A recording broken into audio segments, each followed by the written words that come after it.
அனைவருக்கும் வணக்கம். நாம் நந்தியம்பெருமான் பாடியருளிய தூய ஞானப்பாடல்களை பார்த்து கொண்டிருக்கிறோம். கடந்த பதிவிலே எந்தெந்த சித்தர்கள் நந்தியம்பெருமானுடைய கருத்துக்களை உள்வாங்கி நல்ல ஞானத்தை பெற்றார்கள் என்பதை பற்றி நந்தியம்பெருமான் குறிப்பு காட்டியிருந்தார். கொங்கண சித்தர், மோகர், சட்டைமுனி ஆகியவர்கள் நந்தியம்பெருமானுடைய கருத்துக்களை அப்படியே பிரதிபலித்தார்கள் என்று குறிப்பு காட்டியிருந்தார். ஞானசாதன பயிற்சியில் ஈடுபடக்கூடியவர்களுக்கு யாருடைய வார்த்தையை நம்புவது என்கிற மன தடுமாற்றம் ஏற்படுவது இயல்பு. அந்த மன தடுமாற்றம் ஏற்படும் போது உறுதியானவர், நேர்மையானவர், நல்லவர் என்கிற ஒருவரிடத்திலே சென்று யார் சொல்வதை கேட்பது என்று கேட்டால் அவர் சொல்லக்கூடிய வார்த்தையிலே நமக்கு ஒரு உறுதி கிடைக்கும். நந்தியம்பெருமான் எம்பெருமான் ஈசனுடைய சன்னிதானத்து காவலராக இருந்தவர். எம்பெருமானால் அருளி செய்யப்பட்ட 7 லட்சம் கிரந்தங்களை உள்வாங்கி தூய ஞானத்தை தனக்கு அன்பிற்கு பாத்திரமானவர்களுக்கு காட்டிக் கொடுத்தார். அப்படி நந்தியம்பெருமானால் காட்டிக் கொடுக்கப்பட்ட ஞானத்தை உள்வாங்கி புரிந்து கொண்டவர்களிலே நன்னிலை பெற்றவர்கள் என்று நந்தியம்பெருமானாலேயே பாராட்டப்பட்டவர்கள் கொங்கண சித்தர், போகர் மற்றும் சட்டைமுனி என்று கடந்த பதிவிலே பார்த்தோம். இன்று பார்க்க இருக்கும் இந்த பதிவிலேயும் தவ மகிமை, இதில் எப்படி ஞானம் கிடைக்கும், அதற்கான வழி எவ்வாறு ஏற்படுகிறது என்பதை பற்றியதான விளக்கங்களை எல்லாம் நந்தியம்பெருமான் அவருடைய வாயாலே சொல்லக்கூடிய பாடல்களிலே பார்க்க இருக்கிறோம். பாரப்பா பூரணம்தான் கணமே ஆகும், பதிவான கேசரியும் தாயும் நின்றால் ஆரப்பா அகாரமுடு உகாரம் சொன்னேன், ஆச்சரியம் என் நூலே கற்க வேணும். காரப்பா வருஷம் ஒன்று குருவின் பாதம், கல்லிறங்கி குடியாமல் குருவை கண்டு நேரப்பா தவமகிமை உள்ளோர் பாதம், நிலையாக காத்திருந்தால் உனக்கு பேரே. நீ யோக சாதனத்தில் ஈடுபட்டு வெற்றியாளனாக வேண்டும் என்று விரும்புகிறாயா? உனக்கு பொறுமை வேண்டும். தவ மகிமை உள்ள பெரியோர்களை அணுகிச் சென்று அவர்களிடத்திலே உன்னை நீ முழுமையாக சரணாகதியாக கொடுத்து பொறுமையாக 1 வருட காலம் காத்திருக்க வேண்டும். உனக்கு பக்குவம் இருக்கிறதா? உனக்கு ஞானத்தை காட்டிக் கொடுத்தால் நீ சரியாக அதை பயன்படுத்துவாயா என்பதையெல்லாம் சோதித்து பார்த்தான பிறகுதான் ஒரு சத்திய குரு உனக்கு ஞானத்தை காட்டிக் கொடுப்பார். அதுவரையிலும் நீ பொறுமையாக இருக்க வேண்டியது அவசியமாகிறது என்கிற கருத்துக்களை இங்கே வலுவாக சொல்லுகிறார். பூரணம் என்பது கணம், அதாவது நம்மை மேன்மைப்படுத்தக்கூடியது. பூரணம் என்பது பூர்வமத்தியம், பூரணம் என்பது கேசரி என்று அழைக்கப்படுகிறது.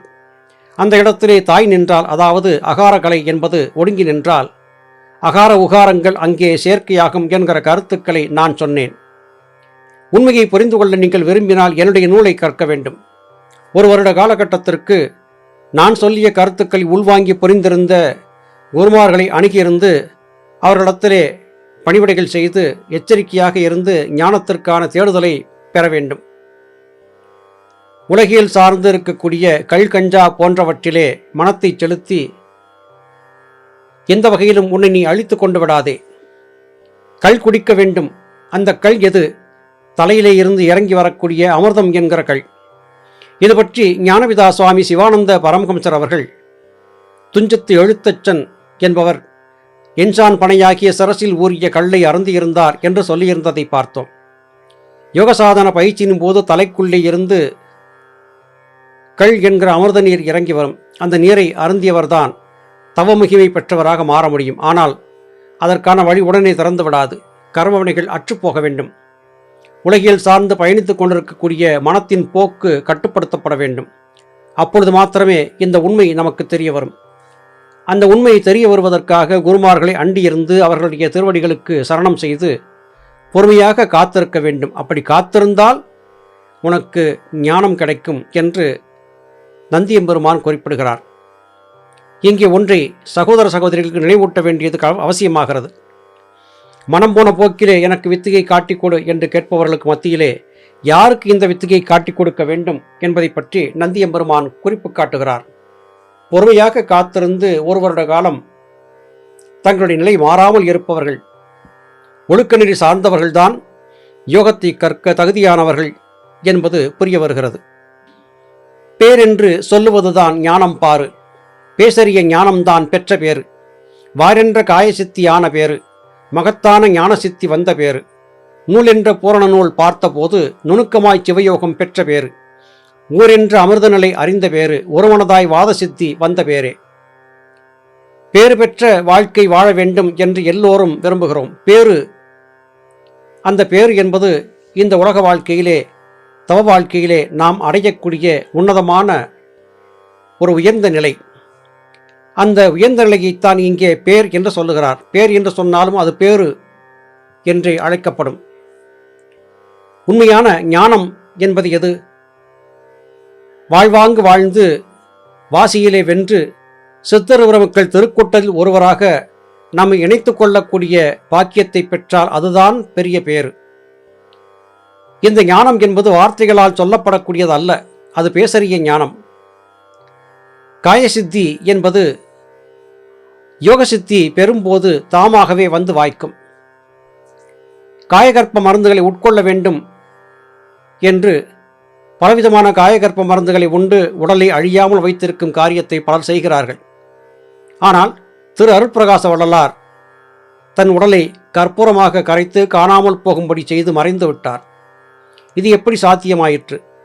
வள்ளல் பெருமானால் காயகற்பங்களை உண்டு நீண்ட காலம் நிலைத்திருக்கும் உடலை கொண்டிருக்கவில்லை, மாறாக ஜோதி தேகத்தை பெற்றார். எனவே புரிதலில் தான் குழப்பம் இருக்கிறது. உண்மையிலேயே காயசித்தி, காயம் என்பது இந்த உடல். இந்த உடல் கற்பூரமாக கரைந்து போகக்கூடிய ஆற்றலை பெற்றிருந்த ஞானிகள் மகான்களுடைய நிலைகள் வேறு விதமானவை. ஞானபிதா சுவாமி சிவானந்த பரமஹம்சர் அவர்கள் காட்டிக் கொடுத்த சித்த வித்தியை பயிற்சி செய்து சமாதிக்கிலே சென்றவர்கள் தேகம் மறைந்து கற்பூரமாக தேகத்தை கரைத்து காணாமல் போயிருந்த ரகசியங்களை பற்றியும் கடந்த பதிவுகளிலே நாம் பேசியிருக்கிறோம். எந்த நூலை வாசிக்க வேண்டும் என்றால் பூரண நூலை வாசிக்க வேண்டும். பூரணம் என்பது எது? புருவமத்தியம் என்கிற சொல்மொழியை பற்றி பேசக்கூடிய நூல். சொல்மொழியை பற்றி தெளிவாக சொல்லக்கூடிய நூல் எதுவோ அந்த நூலைத்தான் வாசிக்க வேண்டும். அந்த நூலை வாசிக்கும் போது சிவயோகம் என்பது உங்களுக்கு விளங்கிவிடும். சிவயோகத்திலே நிலை நின்று யோக பயிற்சியை தொடர்ந்து செய்து வந்தால் அமிர்த நிலை என்பது உங்களுக்கு தெரிந்துவிடும். அந்த அமிர்த நிலை யாருக்கு வரும் என்றால் வாதசித்தி பெற்றவர்களுக்கே. வாதசித்தி என்று சொன்னவுடனே ஏதோ கீழான உலோகங்களை மேலான உலோகங்களாக மாற்றக்கூடிய ரசித மாற்று வித்தை என்று கருதிவிடக்கூடாது. வாத வித்தை என்றால் உலோக மாற்று வித்தை என்று கருதியிருக்கிறார்கள். உண்மை அது அல்ல. வாதம் என்பது காற்றை குறிக்கிறது. காற்றை கொண்டு கனல் எழுப்பி ஆன்மாவின் நிலையை மேன்மைப்படுத்தி கொள்ளக்கூடிய பயிற்சிதான் உண்மையான வாத சித்தியே அல்லாது வகார வித்தை என்பது வாத சித்தி என்று ஆகிவிடாது.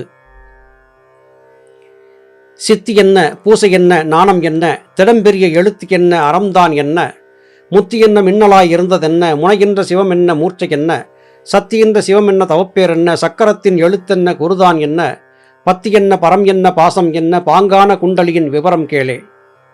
குண்டலி என்று சொன்னால் அது ஏதோ வித்தியாசமான ஒன்று. அது கருவாய் எருவாய்க்கு இடையிலே இருக்கிறது, கீழிருந்து மேல் நோக்கி எழும்பும் என்றெல்லாம் சொல்லப்படுகிறது. இது எதுவுமே உண்மை அல்ல. சித்தி என்பது பூசையின் மூலமாக கிட்டும். அந்த பூசை என்று சொல்லப்படுவது எது என்று கேட்டால் அகார உகார மகாரங்களை சேர்த்து செய்யக்கூடிய வாசி பூசை. அந்த வாசி பூசையிலே வெல்வதற்காக நமக்கு இருக்கக்கூடிய ஆயுதம் என்பது பெரிய எழுத்து என்று அழியப்படக்கூடிய அகாரம் என்கிற சந்திரகலையை குறிக்கக்கூடிய எழுத்து. முத்தி என்பது ஒரு மின்னலைப் போல வந்து மறைந்து விடக்கூடியது. அந்த மின்னல் என்பது வந்தபோது எல்லாமே பஸ்பமாகிவிடும். ஆகாயத்தை மின்னக்கூடிய மின்னல் ஒரு மரத்திலோ வேறு ஏதாவது ஒன்றிலோ பாய்ந்து விட்டால் அது முழுவதும் எரிந்து சாம்பராகி போய்விடுவதை பார்த்திருக்கிறோம். அதுபோல ஞான மின்னல் என்பது நமக்குள்ளே ஏற்பட்ட போது நம்முடைய தேகம் கற்பூரமாய் கரைந்து போகும். கற்பூரமாக கரைந்து போகக்கூடிய தேகத்தை பெற வேண்டும் என்றால் புருவ மத்தியத்திலே தீ மூட்ட வேண்டும். சந்திரகளை சூரியகளை ஆகிய இந்த இரண்டும் இணையும் போது ஏற்படக்கூடிய பெருநெருப்பு நம்முடைய தேகத்தையே கற்பூரமாக கரைத்து காணாமல் போக வைத்துவிடும் என்பது கருத்தாகிறது. இதை அடைவதற்கு முன்பதாக யோக பயிற்சியின் போது மூர்ச்சை ஏற்படும். அந்த மூர்ச்சை பலகாலம் நீடித்திருக்கும். அந்த நிலையை சமாதி என்று கொள்ளுவதும் உண்டு. திருமூலநாயனார் 3000 ஆண்டுகள் வாழ்ந்திருந்தார். 3000 பாடல்களையும் ஒரு ஆண்டுக்கு ஒரு பாடலாக எழுதினாள் என்றெல்லாம் சொல்லப்படுவதுண்டு. அவர் மூர்ச்சையடைந்து வெளிப்படைந்து பாடல்களை எழுதினார் என்று சொல்லப்படுவதுண்டு. அந்த மூர்ச்சை என்பதை சாதாரணமாக சொன்னால் மூர்ச்சை மயக்கம் அல்லது அது சமாதி என்று கொள்ளலாம். ஒவ்வொருவரும் ஆழ்ந்து உறங்கும் போது கனவற்ற சுளுத்தி என்கிற உறக்கத்திலே இருக்கும்போது ஒரு வகையான மூர்ச்சை நிலையிலே சமாதி நிலையிலே தான் இருக்கிறோம். இது ஏதும் புதிதல்ல. உணர்வோடு சமாதிக்கு சென்று உணர்வோடு திரும்பி வருவது யோகியால் மாத்திரம் சாத்தியப்படுகிறது. சக்தி என்ற சிவம் தவப்பேறு என்று குறிப்பிடுகிறார். சக்தி என்றாலே அது சிவம் என்றுதான் பொருள். சிவம் என்றாலே சக்தி என்றுதான் பொருள். சிவத்தையும் சக்தியையும் பிரித்து பார்க்க முடியாது. சிவம் என்பது நெருப்பு, சக்தி என்பது வெப்பம். நெருப்பும் நெருப்பினுடைய வெப்பத்தையும் பிரித்து பார்க்க முடியாது. சக்கரத்தின் எழுத்து என்பது அகார உகாரம் அகாரங்களைத்தான் குறிக்கிறது. அந்த சக்கரம் என்பது முக்கோண சக்கரம்.